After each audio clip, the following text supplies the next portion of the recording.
So here is a photograph of me back in the summer of 2014, before my life changed for the better when I moved across the Severn and down to Pontypridd.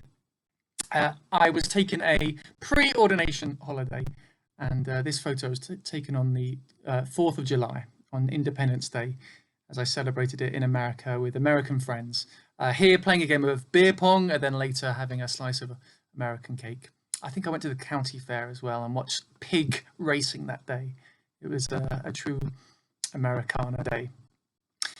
And here's this photo is from the next time I was back in the States. And this was in Boston. I had a day between different groups of friends I was seeing, and I was walking around the city and came across this pro-science protest in the early days of President Trump's presidency. When will I be back? Well, I'm not sure. Partly because I'm beginning to reassess the justification of long-haul holidays, much to my sadness, but I think it's right. But also because at the moment, America, I can imagine, is not an easy place to be. That it might be quite a frightening place to be because of the violence we've seen recently and because of the simmering divisions that there have been going on for the last 4 years, but have been there for decades and centuries before that. And yet, when I have visited the country, or when I do visit it on the big screen, on the TV and film shows that I love, I have to say I'm pretty intoxicated by the place. I would say I'm a complete Americophile, if that's the right word. From Seattle to San Diego, New York, hence the cap, to Florida, I've been lucky enough to cross the country on Amtrak, on the Greyhound bus, boy, that's an experience, and on a couple of road trips. And I do love the country. I think the scenery is breathtaking, the spirit invigorating, the dream is astounding. Just think of that poem that's on the plinth of the Statue of Liberty. Give me your tired, your poor, your huddled masses yearning to breathe free, the wretched refuse of your teeming shore. Send these, the homeless, tempest-tossed to me. I lift my lamp beside the golden door. I think it's fair to say that the country hasn't lived up to its aspirations these past few years, that America is in a bad way. And maybe like me, you think, well, why are you even bothering talking about America? Well, not like me, unlike me, you're thinking, why are you even talking about America? Phil, it's a whole other country and a place that's brought us and its own people a lot of damage over the years. Well, there is of course truth in that, but I'd always want to say that we are all interrelated. We are one human race. And besides that, Wales has a number of connections and links to America. We know that Abraham Lincoln and John Adams and Thomas Jefferson all had Welsh ancestry, and at least 5 of the signatories of the Declaration of Independence were Welsh or of recent Welsh descent. So there's a lot of connections between us and our American friends. And so on today, this inauguration day, I think it's a day to hope. These past few years, a shadow has been across the whole world, but certainly on our American siblings. And today they get a new president and a new administration. Around 5 p.m. this afternoon, Greenwich Mean Time, Joe Biden, a quiet and committed Christian, will make his oath of office. Likely, but he doesn't have to, uttering the phrase, "So help me God." And I think he's going to need to have a lot of help. And if you look at those that he's nominated to be in his cabinet, there's a lot of good people there and a lot of individuals who embody some of the better qualities of Christianity. One who I've been inspired by is Pete Buttigieg, who I think speaks about 10 languages, is very astute, has served time in their military. He's got on record, he's quite an astounding guy.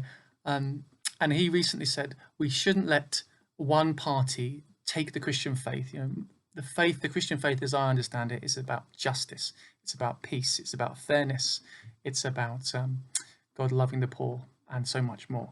So we perhaps today might pray for our American siblings. In fact, that's one of the 2 actions I've got for today. I invite us all at some point today, whether that's at 5 o'clock or whenever it might suit you, to pause for a minute and pray for our friends in America. Maybe you've got particular friends in America you want to pray for. Maybe you want to pray for Joe Biden himself or pray for the country as a whole.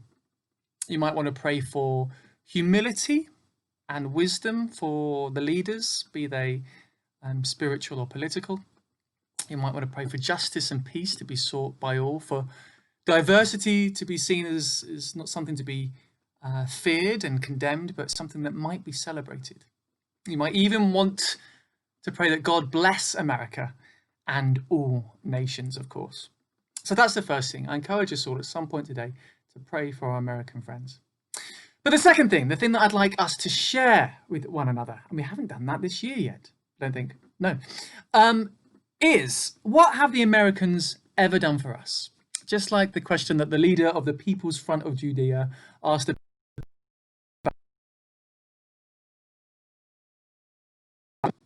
Oh, I went a bit funny there on my screen. I don't usually look at myself. Hard to believe. What have the Americans ever done for us? I hope this hasn't completely gone out of skew now. It might be something personal. You might want to share holidays you spent in America or links to America, the family that some of us have in America. And feel free to send in some photos and we'll put them up next week. And if you're sending photos that include other people in them, please make sure you have their permission. That's the right word to put them up. It might be that you've been inspired by people from America. The likes of thinkers like Thomas Paine or activists like Rosa Parks and Martin Luther King, or it could be your favorite American theologians or preachers. For me, Richard Rohr, Nadia Bowles-Weber, Barbara Brown Taylor, who is different to Barbara Taylor Bradford, and don't get those confused. Those individuals, Richard Rohr, Nadia Bowles-Weber, Barbara Brown Taylor, I would pick up any of their books and be inspired and learn new things about God and the world through their work.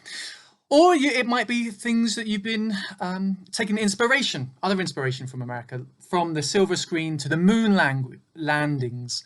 Americans have done some remarkable things in their short history. So there might be something there that you want to share.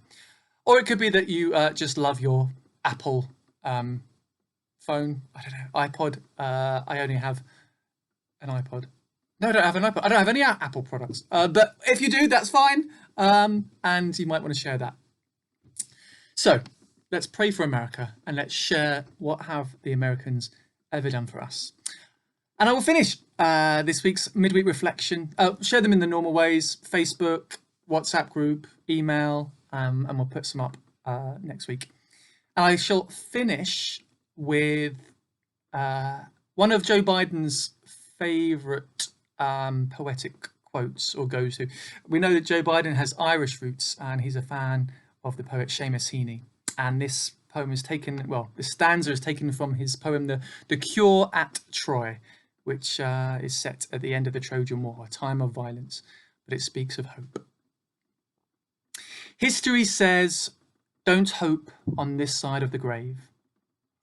But then once in a lifetime, the longed for tidal wave of justice can rise up and hope and history rhyme. Maybe it's time. Have a good week. Go well. God be with you. Bye for now.